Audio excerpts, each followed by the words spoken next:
এই পিঙ্কুর মা, কুকুরের বাচ্চাগুলোকে ধরে নিয়ে আসো, ওদেরকে গরম পানি দিয়ে গোসল করিয়ে দেবো। দেখো ওদের মনে হয় ঠান্ডা লাগতেছে। আরে না পাগল, এই যে মোবাইলে দেখো কুকুরের বাচ্চাদের গরম রাখতে এরকম আগুনের ঘর বানানো লাগবে। তুমি ঠিক বলেছো, দাঁড়াও আমি এক্ষুনি ওদের জন্য এরকম একটা ঘর বানাবো।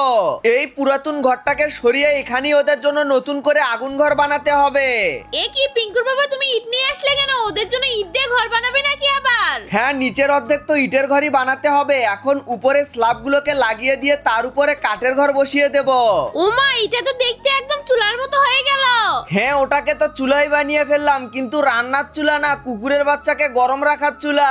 ঘরটাকে তো বসিয়ে দিলাম, এখন এটাকে মেরামত করি। দেখো এর ভিতরে পাখির বাসা, এটাকে গাছের উপরে বসিয়ে দিলাম, পাখি এসে খুঁজে পাবে। দেখ পিঙ্কু, তোর জন্য আমি এটা কি বলে এনেছি, আকাশে উঠতেছে। তাহলে আমি ধরে খেয়ে ফেলবো। আরে বাহ পিঙ্কুর বাবা, তুমি তো একদম নতুন ঝকঝকে ঘর বানিয়ে ফেলেছো। এই তো আমি নিচে আগুন লাগিয়ে দিয়েছি, তুমি এখন কুকুরের বাচ্চাগুলোকে নিয়ে আসো। আমার গুলুমুলু বাচ্চারা, তোরা তোদের নতুন ঘরে ঢুকে যা। আর বন্ধু